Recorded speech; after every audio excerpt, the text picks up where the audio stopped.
Hello friends, मैं अंबिका कुमारी स्वागत करती हूँ आपके अपने चैनल पे। तो भारतीय राष्ट्रीय आंदोलन हम अभी कर रहे हैं टॉपिक, और इसमें हम साइमन कमीशन पे पहुँच चुके हैं। और इससे पहले मैंने क्या क्या चीज़ें आपको करवा दी वो एक बार मैं आपको बता देती हूँ। देखिए, यहाँ पे आपको बंगाल विभाजन, बहिष्कार आंदोलन, स्वदेशी आंदोलन, बंगाल विभाजन रद्द, कांग्रेस का सूरत अधिवेशन, मुस्लिम लीग की स्थापना, भारतीय परिषद अधिनियम 1909, दिल्ली दरबार जो हुआ था हमारा चारों, और लखनऊ समझौता 1916, होम रूल लीग आंदोलन 1916, प्रथम विश्व युद्ध में भारत की जो भूमिका रही, और मॉन्टेग्यू चैम्सफोर्ड घोषणा, भारत सरकार अधिनियम 1919 काफ़ी इम्पोर्टेंट रहा, रॉलेट एक्ट हमने देखा, और जलियांवाला बाग हत्याकांड देख लिया हमने, खिलाफत आंदोलन, असहयोग आंदोलन, चोरा चोरी कांड, स्वराज पार्टी, गांधीदास पैक्ट और बटलर कमेटी, ये सभी चीज़ों को हमने कंप्लीट देख लिया है। अब देखिए 1927 में हम साइमन कमीशन पे पहुंच गए हैं। और अब आप सोच रहे होंगे कि साइमन कमीशन आ गया है 1927, तो अभी यहाँ पे जो है आपका चंपारण विद्रोह, खेड़ा विद्रोह, अहमदा मिल, मजदूर आंदोलन, ये सब क्यों नहीं आया? तो जब मैं आपको गांधी युग करवाऊंगी उसमें मैं आपको वो सारी चीज़ें कंप्लीट करवाऊंगी एक साथ, ठीक है? तो थोड़ा सिस्टम से लेके चल रही हूँ ताकि आपको किसी तरह की कोई दिक्कत ना हो समझने में। अब यहाँ पे चलिए हम आगे बढ़ते हैं, सभी चीज़ें क्रम से देख रहे हैं, और यहाँ पे आपको हर एक चीज़ बताया जाएगा, सारे पॉइंट्स 2 पॉइंट्स आपको बताए जाएंगे। और इसको आप नोट अगर नहीं कर पा रहे हैं तो आपको मैं इसका टेलीग्राम पे वीडियो भी शेयर कर दूंगी, और इसका पीडीएफ भी आपको दे दी जाएगी, ठीक है? तो पीडीएफ मैंने आपको दे दिया है, जितना भी अभी तक हमने कराया है सबका पीडीएफ आपको टेलीग्राम पे मिल गया है, तो आप जाके टेलीग्राम से जुड़ सकते हैं, ठीक है? नीचे डिस्क्रिप्शन बॉक्स में आपको इसका लिंक मिल जाएगा, तो जाके ज़रूर जुड़े। अब हम साइमन कमीशन की तरफ बढ़ते हैं। मेरे चैनल पर नए हैं तो सब्सक्राइब कर लीजिए पूरे, और बेल आइकन को ज़रूर प्रेस कर लीजिएगा, तभी आपको मेरे सभी वीडियोज़ जो है सिस्टमेटिक वे में मिल पाएंगे। और यहाँ तक मैं बात करूँ, भारतीय राष्ट्रीय आंदोलन एक बहुत ही अच्छा टॉपिक है बीपीएससी के लिए, क्योंकि यहाँ से क्वेश्चन आपका काफ़ी ज़्यादा पूछा जाता है। पिछली बार 2-3 बार देख लिया हमने सब जगह से, यहाँ से क्वेश्चन आपका बिल्कुल पूछा जाता है, और इस बार जो है आपको डीप में क्वेश्चन पूछा गया, और उम्मीद है कि आगे आपको और क्वेश्चन थोड़े से डिटेल में डीपली देखने को मिल सकते हैं। तो सिर्फ क्वेश्चन प्रैक्टिस से आपका काम नहीं बनेगा, इसीलिए आपको जो है यहाँ पे मैं फैक्ट करवा रही हूँ, ताकि फैक्ट करने के बाद हम क्वेश्चन प्रैक्टिस करें तो हमें सारी चीज़ें समझ में आ जाए। चलिए अब हम आगे बढ़ते हैं, और पसंद आएगा तो प्लीज़ एक लाइक कर दीजिएगा, ताकि मुझे भी पता चलता रहे कि आपको चीज़ें समझ में आ रही हैं या नहीं। चलिए, 1919 मॉन्टेग्यू चैम्सफोर्ड एक्ट जो था वो 10 वर्ष तक इसकी समीक्षा हेतु एक संवैधानिक आयोग के गठन का प्रावधान था। कौन सा? Simon commission. यहाँ क्या होता है, आयोग को यह देखना था कि अधिनियम व्यवहार में कहाँ तक सफल रहा, तथा उत्तरदायी शासन की दिशा में कहाँ तक प्रगति की स्थिति रही है। तो यहाँ पे देखिए, अपने ही शासन को उसकी उत्तरदायित्व को देखना था कि यह अधिनियम कहाँ तक काम कर पा रहा है। तो इसके लिए क्या होता है, आयोग की नियुक्ति प्रधानमंत्री बाल्डविन जो है उनके नेतृत्व में ब्रिटेन के तत्कालीन कंजर्वेटिव सरकार ने समय से 2 वर्ष पूर्व ही कर दी। अब 8 नवंबर 1927 का भारत का राज्य सचिव लॉर्ड बार्किनहेड द्वारा सर जॉन साइमन की अध्यक्षता में 7 सदस्य वाला साइमन कमीशन नियुक्त किया गया। जैसा कि आप सभी को पता है, इसमें 7 सदस्य थे, लेकिन एक भी भारतीय नहीं था। हमारे ही बारे में उनको जजमेंट करना है, और वहाँ पे एक भी भारतीय ना हो तो ये तो गलत बात है।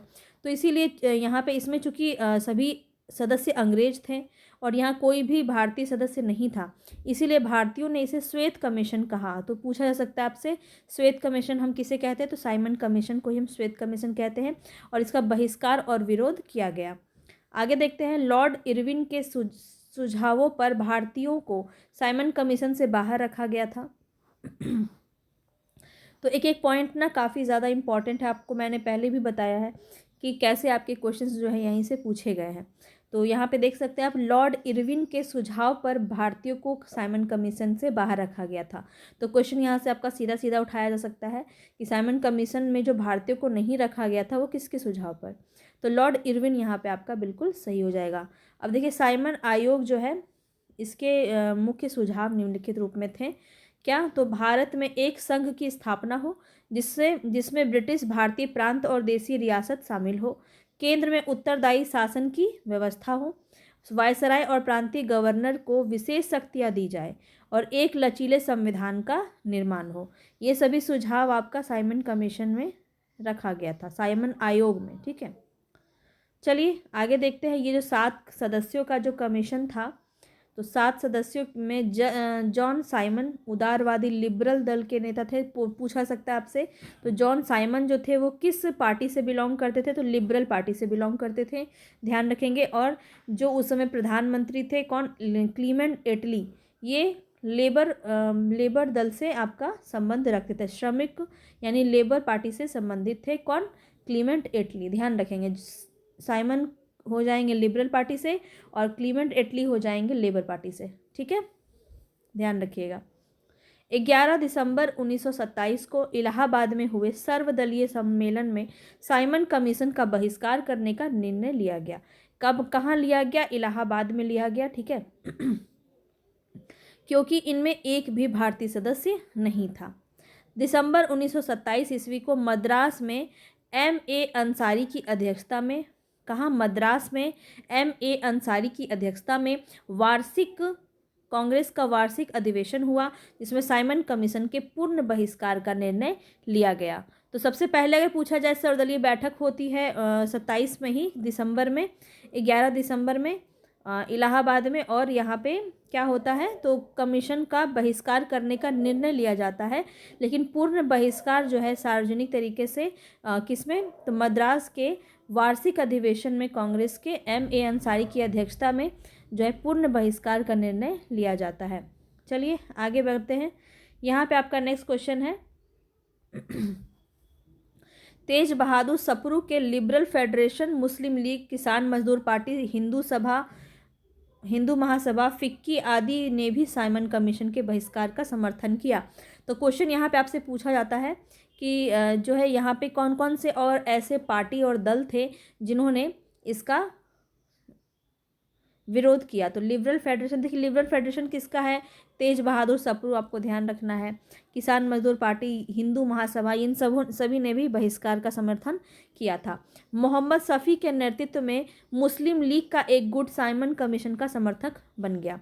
अब देखिए आपको बताना है यहाँ पे, ध्यान रखेंगे, मुस्लिम लीग का, मोहम्मद शफी के नेतृत्व में मुस्लिम लीग का एक गुट साइमन कमीशन का समर्थक बन गया था। ठीक है, ध्यान रखेंगे।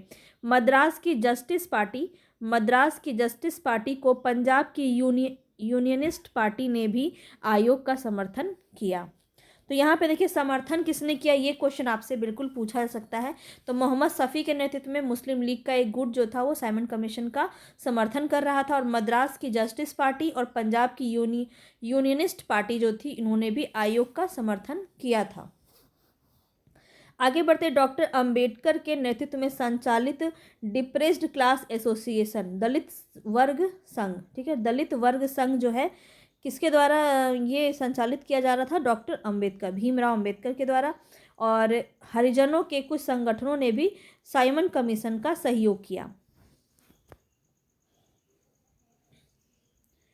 3 फरवरी 1928 को साइमन कमीशन बम्बई पहुंचा। कब पहुंचा, ये आपसे डेट काफ़ी बार पूछा जाता है, तो ध्यान रखेंगे। और उस दिन देशव्यापी हड़ताल का आयोजन किया गया। साइमन जहां गया वहां पूर्ण हड़ताल रखी गई थी और साइमन गो बैक के नारे लगाए जा रहे थे, जुलूस निकाले जा रहे थे जहां भी साइमन पहुंच रहा था।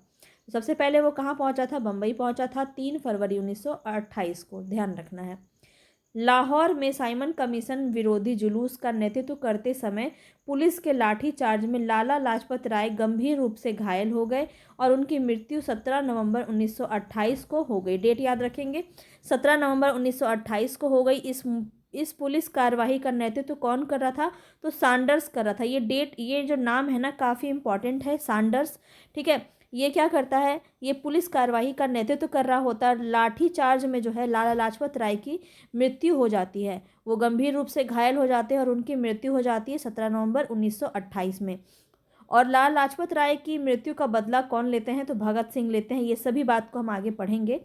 ठीक है, ध्यान से बस सुनते जाइए, काफ़ी इंटरेस्टिंग है। और यहाँ पे आपको बस ध्यान देना है, सारी चीज़ें आपको समझ में आती जाएंगी। मरने से पूर्व क्या हुआ था, लाला लाजपत राय ने कहा कि मेरे ऊपर जो लाठियों के प्रहार किए गए हैं वही एक दिन ब्रिटिश साम्राज्य के ताबूत में कील साबित होगा। तो ये जो पंक्ति है ना, काफ़ी पूछी जाती है कि ये पंक्ति किसकी है, लाला लाजपत राय की है, और ये अपने मृत्यु से ठीक पहले इन्होंने कहा था। सर जॉन साइमन ने लाला जी की मृत्यु पर शोक प्रकट करते हुए कहा कि एक उत्साही सामाजिक कार्यकर्ता और मुख्य राजनैतिक कार्यकर्ता का अवसान हो गया। तो ये किसने कहा है, साइमन ने कहा है। आगे देखिए, लाला जी की मौत के ठीक एक महीने बाद, ठीक है, एक महीने बाद 17 दिसंबर 1928 को ब्रिटिश पुलिस के अफसर सैंडर्स को भगत सिंह ने गोली मार के हत्या कर दी। गोली से उड़ा दिया। किसने? भगत सिंह ने अफसर सैंडर्स को, जिसके यहाँ पे हमने देखा कि सैंडर्स के ही कहाँ देखा था, यहाँ पे, हाँ, पुलिस कार्रवाई का नेतृत्व कौन कर रहा था? सैंडर्स कर रहा था, इसीलिए भगत सिंह ने उसको मार दिया। और सैंडर्स की हत्या के मामले में ही राजगुरु, सुखदेव और भगत सिंह को 31 मार्च 1931 को फांसी की सज़ा सुनाई गई। 31 मार्च 1931 को फांसी की सज़ा सुनाई गई। लाला लाजपत राय पंजाब के मुख्य राजनीतिक नेता थे जिन्होंने ब्रिटिश राज के विरुद्ध स्वतंत्रता आंदोलन का नेतृत्व किया था। उन्हें पंजाब केसरी की उपाधि दी गई थी। पूछा जाता है पंजाब केसरी की उपाधि किन्हें मिली थी? लाला लाजपत राय, ध्यान रखेंगे। शेरे पंजाब की उपाधि इन्हें दी गई थी। साइमन कमीशन ने 2 बार फरवरी मार्च 1928 और अक्टूबर 1928 से अप्रैल 1929 तक भारत की यात्रा की। साइमन कमीशन ने मई 1930 में अपनी रिपोर्ट पेश कर दी, जिस पर लंदन में आयोजित गोलमेज सम्मेलन में विचार हुआ। अब हम आगे देखते हैं नेहरू रिपोर्ट, जो काफ़ी इंपॉर्टेंट है, 1928। ठीक है, साइमन कमीशन का बहिष्कार करने पर लॉर्ड वर्कनहेड ने भारतीयों को संविधान बनाने की चुनौती दी। ठीक है, किसने चुनौती दी? लॉर्ड वर्कनहेड ने भारतीयों को संविधान बनाने की चुनौती दी। भारतीय नेताओं ने इस चुनौती को स्वीकारते हुए फरवरी 1928 ईस्वी में दिल्ली में सर्वदलीय सम्मेलन का आयोजन किया। बहुत ही इंपॉर्टेंट फैक्ट है ये, ध्यान रखेंगे, नोट कर लीजिए। मैं तो आपसे बार बार रिक्वेस्ट करती हूँ कि आप चीज़ों को नोट कर लीजिए, क्योंकि बहुत ज़्यादा वीडियो को भी बार बार देखना पॉसिबल नहीं हो पाता है, क्योंकि काफ़ी चीज़ें होती हैं पढ़ने को। खैर, मैं इसका PDF आपको दे दूँगी, तो इसका PDF रहेगा आपके पास, तो आप बार बार इसका रिवीजन कर सकते हैं। तो यहाँ पे हम आगे देखते हैं, सम्मेलन में इस आशय का प्रस्ताव पारित किया गया कि जिसमें एक ऐसे संविधान निर्माण की योजना थी जिसमें पूर्ण उत्तरदायी सरकार की व्यवस्था निहित थी। नेहरू रिपोर्ट का प्रारूप मोतीलाल नेहरू और सप्रू ने तैयार किया था। अब ये आपको क्वेश्चन पूछा जा सकता है, नेहरू रिपोर्ट का प्रारूप किसने तैयार किया था? मोतीलाल नेहरू और तेज बहादुर सप्रू ने। ठीक है, आगे बढ़ते हैं। 11 मई 1928 ईस्वी को दूसरे सर्वदलीय सम्मेलन में पंडित मोतीलाल नेहरू की अध्यक्षता में एक 7 सदस्यीय समिति स्थापित हुई, जिसे संविधान के सिद्धांतों को निर्धारित करना था। समिति ने 10 अगस्त 1928 ईस्वी में अपनी रिपोर्ट प्रस्तुत की। इसे नेहरू रिपोर्ट के नाम से जानते हैं।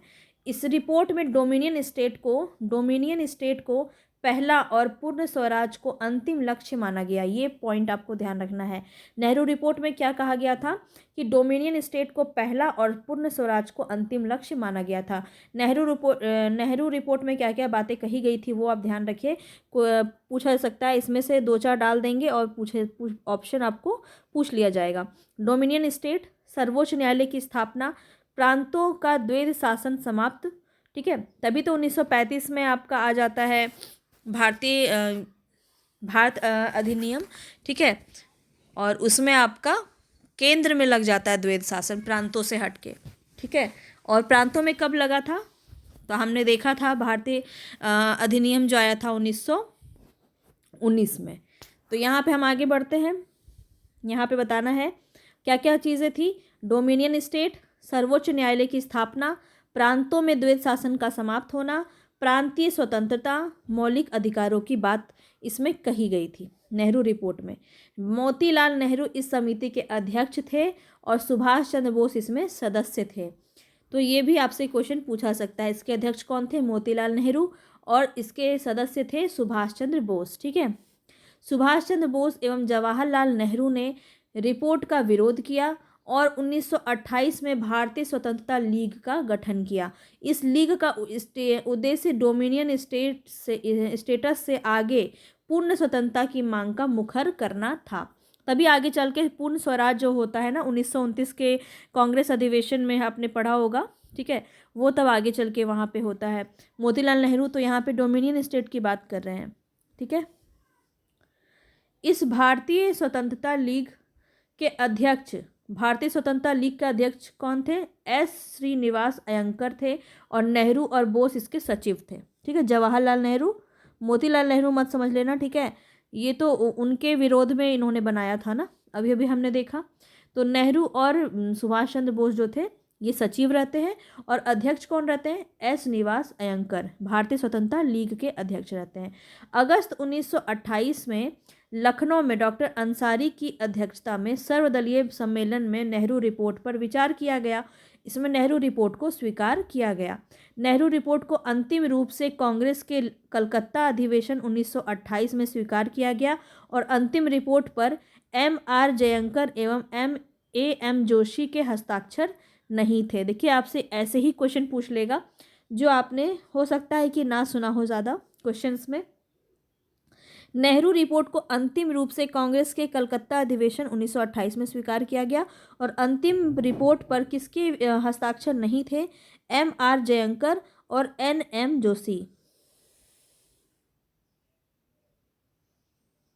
ठीक है, दो के हस्ताक्षर नहीं थे। आगे देखते हैं। नेहरू रिपोर्ट में मुसलमानों को पृथक निर्वाचन मंडल देने से मना कर दिया गया था। ये भी बात आपको ध्यान रखनी है। ठीक है, पृथक निर्वाचन मंडल से देने से मना कर दिया गया था नेहरू रिपोर्ट में। फलतः मुस्लिम लीग के नेता मोहम्मद अली जिन्ना, मुस्लिम लीग के जो नेता थे मोहम्मद अली जिन्ना ने नेहरू रिपोर्ट को अस्वीकार कर 28 मार्च 1929 को दिल्ली में 14 सूत्री कार्यक्रम प्रस्तुत किया। अब यही था आपका जिन्ना फॉर्मूला। ठीक है, जो 14 सूत्री कार्यक्रम था ना, तो यही था आपका जिन्ना फॉर्मूला, आपने सुना होगा। 1929 में ये होता है दिल्ली में। ठीक है, अब इसमें क्या थी, ये 14 मांग क्या थी वो आपको बताना है। देखिए, मुस्लिम लीग ने नेता मुस्लिम मोहम्मद अली जिन्ना ने नेहरू रिपोर्ट में मुसलमानों के लिए पृथक निर्वाचन मंडल की सुविधा ना दिए जाने के कारण मुसलमानों की 14 मांगों का प्रपत्र जारी किया और जिसे हम जिन्ना का 14 सूत्री फॉर्मूला कहते हैं। इनमें प्रमुख मांगे क्या थी? भारतीय संविधान संघात्मक हो, मुसलमानों के लिए प्रथम निर्वाचन की सुविधा, केंद्रीय और प्रांतीय मंत्रिमंडलों में मुसलमानों के लिए 1/3 प्रतिनिधित्व, मुस्लिम बहुमत वाले प्रांतों का पुनर्गठन, राज्यों की सभी सेवाओं में मुसलमानों के लिए पदों का आरक्षण आदि, ये सभी बातें इसमें कही गई थी। अब नेहरू रिपोर्ट को समर्थन देने के मुद्दे को लेकर खलीकुज्मा तथा डॉक्टर शेख मोहम्मद आलम ने मुस्लिम पार्टी से अलग होकर नेशनलिस्ट मुस्लिम पार्टी बनाई, जिसका समर्थन खान अब्दुल गफ्फार खान ने किया, जिसे सीमांत गांधी, इन्हें सीमांत गांधी का उपाधि दिया गया है। ठीक है, सीमांत गांधी। तो ये जो खान अब्दुल गफ्फार खान है, ये जिसका समर्थन किसने किया? खान अब्दुल गफ्फार खान ने किया। किसका? तो नेशनलिस्ट मुस्लिम पार्टी बनाई गई, मुस्लिम पार्टी से अलग। ठीक, किसने बनाया था? डॉक्टर शेख मोहम्मद आलम ने बनाया था और खलीकुज्मा ने बनाया था। ठीक है, इसके बाद क्या होता है? तो अंत में 31 दिसंबर 1929 को लाहौर में जवाहरलाल नेहरू की अध्यक्षता में कांग्रेस सम्मेलन आयोजित, जिसमें नेहरू रिपोर्ट, डोमिनियन स्टेटस की मांग को रद्द कर दिया गया और पूर्ण स्वराज को पहली बार रखा गया। तो क्या होता है यहाँ पे कि 31 दिसंबर 1929 को लाहौर में जवाहरलाल नेहरू की अध्यक्षता में कांग्रेस सम्मेलन होता है। तो पूर्ण स्वराज की मांग जो है किस अधिवेशन में होता है?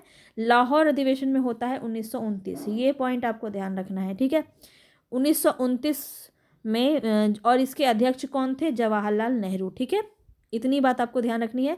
और नेहरू रिपोर्ट को क्या होता है? खारिज कर दिया जाता है, रद्द कर दिया जाता है। अब हम आ जाते हैं पूर्ण स्वराज 1929। ये काफ़ी इंपॉर्टेंट है।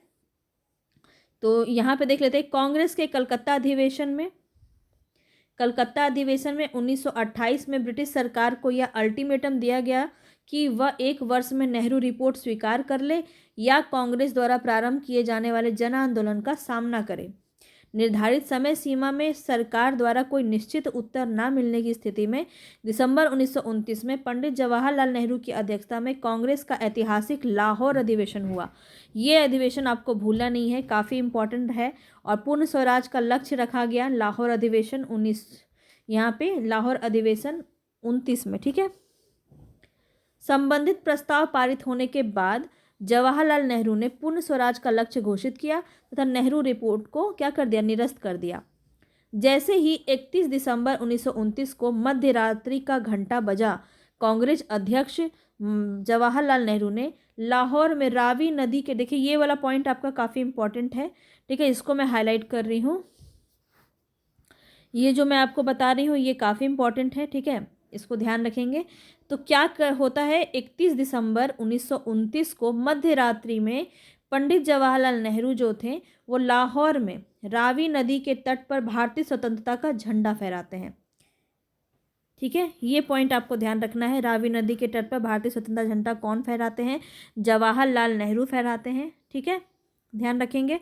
कांग्रेस कार्य समिति द्वारा 2 जनवरी 1930 की अपनी बैठक में यह निर्णय लिया गया कि 26 जनवरी 1930 का दिन पूर्ण स्वराज दिवस के रूप में मनाया जाएगा। देखिए ये पॉइंट, ये क्वेश्चन आपका 3 से 4 बार पूछा जा चुका है। वेरी वेरी इंपॉर्टेंट फैक्ट है कि आपका यहाँ पे पूर्ण स्वराज दिवस कब मनाया गया, तो 26 जनवरी 1930। इसीलिए 26 जनवरी का दिन जो है वो चुना गया था और प्रत्येक के रूप में मनाया जाएगा।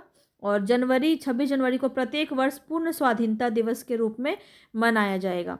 इस अधिवेशन में अपने जवाहरलाल नेहरू ने भाषण में बोलते समय उन्होंने कहा कि आज हमारा सिर्फ एक लक्ष्य है, स्वाधीनता का लक्ष्य। हमारे लिए स्वाधीनता है पूर्ण स्वतंत्रता। अब देखिए क्या सारी बातें आपके कांग्रेस अधिवेशन में इसमें कही गई थी। कांग्रेस के लाहौर अधिवेशन में 31 दिसंबर 1929 को घोषित संकल्प में स्पष्ट किया गया कि गोलमेज सम्मेलन से कोई लाभ नहीं है। नेहरू रिपोर्ट की डोमिनियन राज्य के दर्जे की योजना समाप्त की जाती है। शब्द स्वराज का अर्थ है पूर्ण स्वतंत्रता और अखिल भारतीय कांग्रेस जब उचित समझेगी नागरिक अवज्ञा आंदोलन प्रारंभ करेगी। तो पूर्ण स्वराज का समय किसके समय आया, लॉर्ड इरविन के समय में आया। भारत के वायसराय कौन थे, लॉर्ड इरविन थे उस समय पे, ध्यान रखेंगे। चलिए आगे देखते हैं। नेक्स्ट है यहाँ पे लाहौर अधिवेशन के 1929 से प्रभावित होकर खान अब्दुल गफ्फार खान ने कांग्रेस में शामिल होने का निश्चय किया। इसी लाहौर अधिवेशन में कांग्रेस कार्यकारिणी को सविनय अवज्ञा शुरू करने का अधिकार दिया गया। चूंकि कांग्रेस कार्य समिति द्वारा पूर्ण स्वाधीनता दिवस 26 जनवरी 1930 को मनाया गया, यही कारण है कि संविधान निर्माताओं ने संविधान का उद्घाटन के लिए 26 जनवरी 1950 को चुना था। समझ गए बात, ये कितना ही ज़्यादा इम्पॉर्टेंट है। अब सविनय अवज्ञा आंदोलन आपका शुरू होता है, जो कि मोस्ट इम्पॉर्टेंट क्वेश्चन है। ये आपके एग्जामिनर का ना फेवरेट टॉपिक है। सविनय अवज्ञा आंदोलन कहाँ से किसने शुरू किया था, बम्बई से किसने शुरू किया था, मद्रास से किसने शुरू किया था, ये सभी क्वेश्चंस जो है ना यहाँ से बहुत ज़्यादा पूछे जाते हैं। तो बिल्कुल ध्यान से सुनिएगा, समझिएगा। अभी हम इसको कंप्लीट करेंगे, उसके बाद ही ख़त्म करेंगे, ठीक है, क्योंकि हमें जल्दी जल्दी इसको पूरा फिनिश करना है थ्योरी पार्ट को, उसके बाद हमें क्वेश्चंस भी लगाने हैं। तो इसीलिए आज हम सविनय अवज्ञा आंदोलन को समाप्त करके अपना जो क्लास है उसको ख़त्म करेंगे, ठीक है। ध्यान से सुनिए। वायसराय लॉर्ड इरविन के समक्ष गांधी जी द्वारा 11 सूत्री मांगों को न माने जाने पर सविनय अवज्ञा आंदोलन प्रारंभ किया गया था। 1929 के लाहौर अधिवेशन में कार्यकारी कमेटी को सविनय अवज्ञा आंदोलन प्रारंभ करने का निर्णय लिया गया। फरवरी 1930 ईस्वी को साबरमती आश्रम में हुई कांग्रेस कार्यकारिणी की दूसरी बैठक, थोड़ा सा ऊपर ले आते हैं। फरवरी 1930 ईस्वी में साबरमती आश्रम में हुई कांग्रेस कार्यकारिणी की दूसरी बैठक में महात्मा गांधी को सविनय अवज्ञा आंदोलन प्रारंभ करने का दायित्व सौंपा गया। इस आंदोलन की जो शुरुआत हुई गांधी जी के दांडी मार्च से शुरू हुई। गांधी जी तथा साबरमती आश्रम के 78 अनुयायी, ठीक है, 78 अन्य सदस्यों ने 12 मार्च 1930 से अहमदा मिल से 241 मील की दूरी पर स्थित एक गांव के लिए यात्रा प्रारंभ कर दी। ये सभी पॉइंट आपको ध्यान में रखने हैं। 24 दिन, कितने दिन? 24 दिन। 24 दिन की लंबी यात्रा के पश्चात 6 अप्रैल 1930 को दांडी पहुंचे। वहां पहुंचने के बाद 6 अप्रैल 1930 को दांडी में सांकेतिक रूप से नमक कानून भंग किया। कब किया? 6 अप्रैल 1930 को। ध्यान रखेंगे, ये बहुत ही इंपॉर्टेंट डेट है आपका। और औपचारिक रूप से सविनय अवज्ञा आंदोलन का शुभारंभ किया।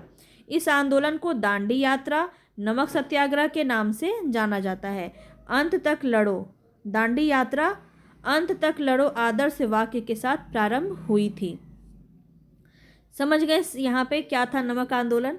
अब आगे बढ़ते हैं, इसमें बहुत सारी फैक्ट्स आपको देखने को मिलेगी, ठीक है। सुभाष चंद्र बोस ने गांधी जी की दांडी मार्च की तुलना किससे की?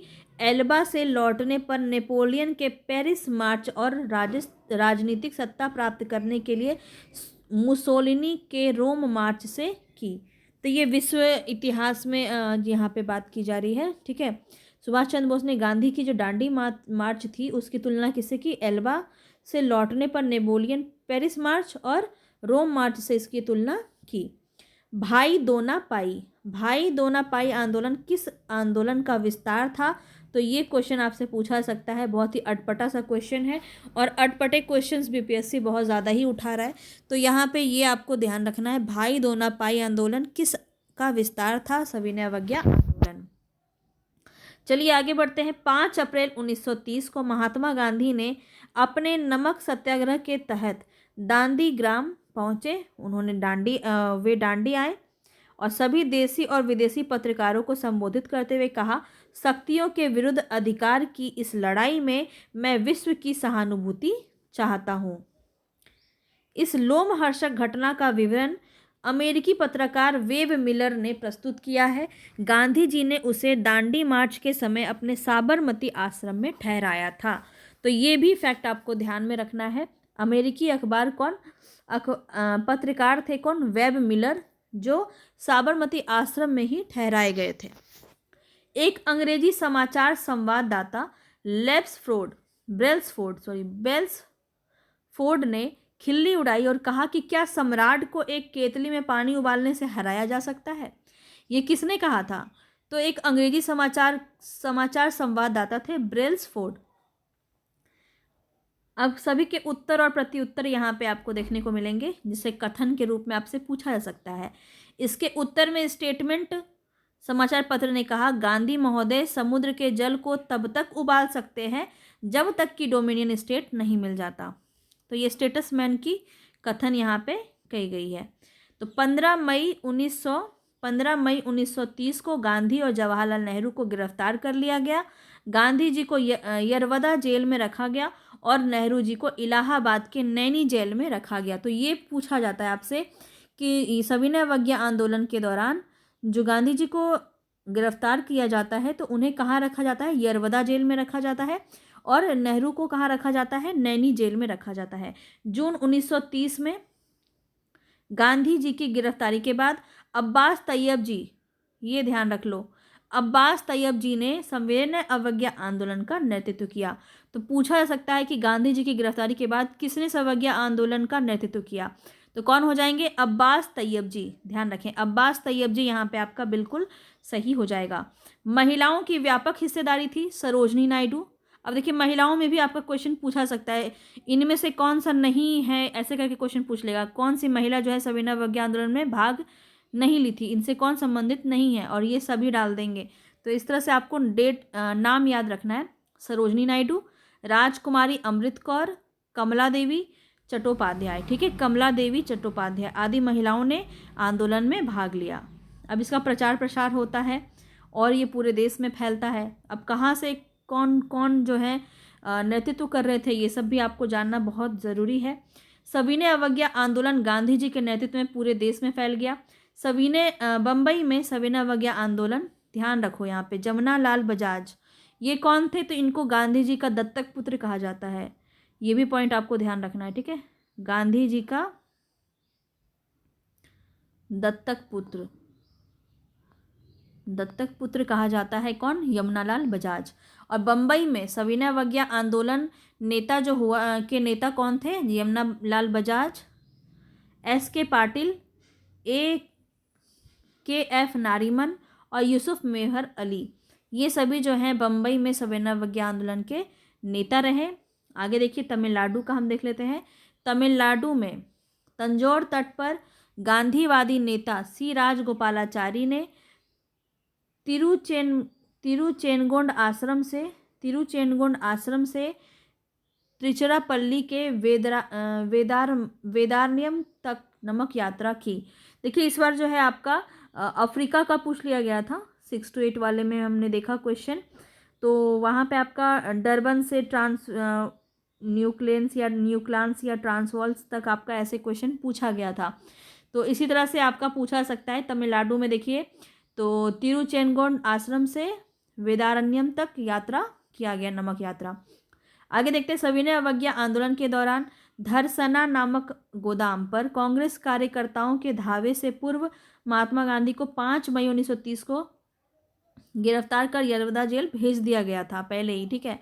उनके स्थान पर अब्बास तैयब जी आंदोलन के नेता हुए और उनकी भी गिरफ्तारी के बाद कौन होता है? तो सरोजनी नायडू होती हैं। ये कौन है? तो कांग्रेस की पहली भारतीय महिला अध्यक्ष हैं सरोजनी नायडू, ध्यान रखेंगे, ठीक है। ये भी क्वेश्चन इनसे पूछा जाता है। ने 21 मई 1930 को धरसना नमक गोदाम पर धावे का नेतृत्व किया था। तो देखिए पहले तो महात्मा गांधी जी थे, उसके बाद कौन बने? अब्बास तैयब जी, वो भी जेल चले गए, तब कौन बने? सरोजनी नायडू। इस तरह से आपको ध्यान रखना है। उत्तर पश्चिमी सीमा प्रांत के मुसलमानों ने खान अब्दुल गफ्फार खान के नेतृत्व में सविनय अवज्ञा आंदोलन में एक महत्वपूर्ण भूमिका निभाई। तो यहाँ पे आपको ये बात ध्यान रखनी है, खान अब्दुल गफ्फार खान जो है सविनय अवज्ञा आंदोलन में ये महत्वपूर्ण भूमिका निभाते हैं। उत्तर पश्चिम सीमा प्रांत में खान अब्दुल गफ्फार खान के नेतृत्व में, ये आपका पॉइंट ना बहुत ही इम्पॉर्टेंट है, ठीक है। यहाँ से क्वेश्चन बीपीएससी काफ़ी बार पूछ चुका है और आपको ध्यान रखना है। खुदाई खिदमतगार नामक स्वयं सेवक संगठन एक बनाया, ठीक है, और इसको एक लाल कुर्ती नाम से भी जानते हैं, ठीक है। ये काफ़ी इंपॉर्टेंट है। खान अब्दुल गफ्फार खान के नेतृत्व में खुदाई खिदमतगार नामक स्वयं सेवक संगठन स्थापित किया गया और इन्हें लाल कुर्ती के नाम से भी जाना जाता है। इस संगठन को, स्वयं सेवक संगठन को लाल कुर्ती संगठन ने पठानों की राष्ट्रीय एकता का नारा बुलंद किया और अंग्रेजों से स्वतंत्रता के लिए ब्रिटिश उपनिवेशवाद के विरुद्ध आंदोलन संगठित किया तथा श्रमजीवियों की हालत में सुधार की मांग की। तो ये सभी चीज़ें लाल कुर्ती आंदोलन के दौरान आपको देखने को मिलती है। चलिए आगे देखते हैं। सविनय अवज्ञा आंदोलन के दौरान पेशावर में गढ़वाल रेजिमेंट के सिपाहियों ने चंद्र सिंह गढ़वाली के नेतृत्व में निहत्थी भीड़ पर गोली चलाने से इनकार कर दिया। आंदोलन के दौरान मणिपुर की जनजातियों ने भी सक्रिय भागीदारी दिखाई। यहाँ पर यदुनांग के नेतृत्व में नागों ने जिया तरंग आंदोलन चलाया। देखिए आपका जो सविनय अवज्ञा आंदोलन होता है उस समय हर जगह पूरे भारत में क्या चीज़ें हो रही थी वो आपको यहाँ पे बताया जा रहा है, ठीक है। तो ये बहुत ही ज़्यादा इम्पॉर्टेंट है। सविनय अवज्ञा आंदोलन हर बार पूछा गया है और हर बार कुछ अलग ही क्वेश्चन देखने को मिलते हैं, तो ये सभी बात आपको ध्यान में रखना है, ठीक है। तो यहाँ पे देखिए मणिपुर की जनजातियों ने भी सक्रिय भूमिका निभाई थी और यदुनांग के नेतृत्व में नागों ने जिया तरंग आंदोलन चलाया, जिसके नेतृत्व में बाद में नागा जनजाति की महिला गेंडलियों ने किया। अब आगे देखिए, ये जो है ना ये आपका पूछा गया TRE 1 में, आप सभी ने ये क्वेश्चन ऑलरेडी देखा होगा। तो देखिए यहाँ पे पूछा गया था, दिसंबर 1930 में सविनय अवज्ञा आंदोलन के दौरान उत्तरी बिहार के सारण जिले में चौकीदारी टैक्स के विरोध में प्रदर्शन हुआ और प्रदर्शनकारियों ने दमन चक्र की परवाह नहीं की। तो देखिए चौकीदारी टैक्स देने से इनकार कर दिया गया था बिहार में, और ये किस आंदोलन के तहत हुआ, यही क्वेश्चन आपका सेम टू सेम पूछा गया था, जिसका आंसर था सविनय अवज्ञा आंदोलन। तो ये क्वेश्चन आपका इस तरह से पूछा जा सकता है। आगे बढ़ते हैं। सविनय अवज्ञा आंदोलन के विस्तारित होते स्वरूप को देखते हुए वायसराय इरविन ने देश में सौहार्द का वातावरण उत्पन्न करने के लिए 26 जनवरी 1931 को गांधी जी को जेल से रिहा कर दिया। कालांतर में दोनों के मध्य गांधी इरविन समझौता भी देखने को मिला। चिटगांव, पेशावर और सोलापुर। अब देखिए ये पॉइंट भी आपका काफ़ी इंपॉर्टेंट है। चिटगांव, पेशावर, सोलापुर, ये तीनों स्थान गांधी जी के सविनय अवज्ञा के प्रभाव से बाहर थे। ठीक है, कौन आंदोलन में शामिल नहीं था ये भी तो आपको जानना जरूरी है। लेकिन यहाँ सविनय अवज्ञा आंदोलन के दौरान हिंसक घटनाएं हुई, मुसलमानों की भागीदारी काफ़ी कम रही, ये भी बात आपको ध्यान रखनी है। वे असहयोग आंदोलन की तरह सक्रिय नहीं हुए। असहयोग आंदोलन में जिस प्रकार मुसलमानों ने अपनी भागीदारिता दिखाई थी उतना ज़्यादा सविनय अवज्ञा आंदोलन में नहीं दिखाए। केवल उत्तर पश्चिमी सीमांत प्रांत के मुसलमानों ने ही बढ़ चढ़कर हिस्सा लिया था। जमायते उल्मा, मुसलमान राष्ट्रीय दल, खुदाई खिदमतगार, एहसूल इस्लाम आदि प्रमुख जितने भी मुस्लिम संगठन हैं उन्होंने भागीदारी निभाई थी। चलिए आगे बढ़ते हैं। नेक्स्ट है यहाँ पे किसानों व व्यावसायिक वर्ग जो है, पूंजीपति वर्ग जो है, उनकी व्यापक भागीदारी रही। और बुद्धिजीवी वर्ग जो थे उन्होंने जो सहयोग है वो उसमें गिरावट देखने को मिली, उन्होंने सहयोग उतना ज़्यादा नहीं किया। अब क्या इम्पॉर्टेंट फैक्ट्स है कुछ जिस पे आपको बिल्कुल ध्यान रखना है, तो ये भी आप एक बार देख लीजिए। किस राज्य में नमक सत्याग्रह के दौरान के केंद्र के रूप में शिविरम स्थापित किया गया? शिविरम स्थापित किया गया नमक सत्याग्रह के केंद्र के रूप में, तो वो कौन सा जगह था? आंध्र प्रदेश। ध्यान रखेंगे। आचार्य विनोबा भावे ने किस आंदोलन में शामिल होने के कारण प्रथम बार गिरफ्तार हुए? तो सविनय अवज्ञा आंदोलन के दौरान ही जो है विनोबा भावे पहली बार जो है गिरफ्तार हो जाते हैं। ये भी आपको पॉइंट ध्यान में रखना है। बेगूसराय के चौकीदारी टैक्स के विरुद्ध आंदोलन किस आंदोलन का भाग था? सेम क्वेश्चन आपका पूछा गया था, ये सविनय अवज्ञा आंदोलन। सविनय अवज्ञा आंदोलन की प्रचंडता को देखते हुए वायसराय लॉर्ड इरविन ने तेज बहादुर सप्रू व एम.आर. जयंकर के मध्यस्थता में महात्मा गांधी से समझौता किया। तो समझौता तो किया, पर मध्यस्थता किसके बीच हुई थी ये पॉइंट भी आपको ध्यान रखना है। तो तेज बहादुर सप्रू और एम.आर. जयंकर, इन दोनों की मध्यस्थता में महात्मा गांधी के साथ समझौता किया गया था। और यहीं पे आपका एक पॉइंट आता है, 1930 के सविनय अवज्ञा आंदोलन के समय में उत्तर पश्चिम सीमा प्रांत के कबालियों ने गांधी जी को मलंग बाबा की उपाधि दी थी। ठीक है, कबालियों ने दी थी। ठीक है, ध्यान रखेंगे सविनय अवज्ञा आंदोलन के समय ही, ये भी बात आपको ध्यान में रखना है। 1930 में मलंग बाबा की उपाधि गांधी जी को दी गई थी। ये था हमारा सविनय अवज्ञा आंदोलन पूरा खत्म हो गया। और कल हम प्रथम गोल में सम्मेलन, द्वितीय गोल में सम्मेलन, तृतीय गोल में सम्मेलन देखेंगे, जहाँ से आपके कुछ बहुत ही इंपॉर्टेंट फैक्ट्स निकल के आएंगे। तो कल की वीडियो में भी आप ज़रूर आइएगा, कहीं मत जाइएगा, लौट के ज़रूर आइएगा। कल फिर मिलेंगे इसी तरह से, सभी पॉइंट सभी टॉपिक को हम क्लियर करेंगे, तब हम इसके बाद क्वेश्चंस करेंगे। जितने क्वेश्चंस मैं आपको करवाऊंगी वो इनफ होगा वैसे। तो अभी फ़िलहाल आपको जो है यहाँ पे थ्योरी देखना है, थ्योरी हम कंप्लीट करेंगे, उसके बाद ही हम वो सारी चीज़ें करेंगे। टाइम आपको मिला है तो इसका मिसयूज़ बिल्कुल मत कीजिएगा, टाइम का यूज़ कीजिए, अच्छे से यूटिलाइज़ कीजिए और बार बार रिवीजन कीजिए, वीडियो को देखिए, कंप्लीट देखिए, बार बार देखिए, ताकि आपको अच्छे से सारी चीज़ें याद हो जाए। ठीक है, तो पसंद आया होगा तो प्लीज़ लाइक कर दीजिएगा मेरे लिए। चलिए अब हम यहीं पे अपनी क्लास को समाप्त करते हैं, कल मिलेंगे, तब तक के लिए धन्यवाद।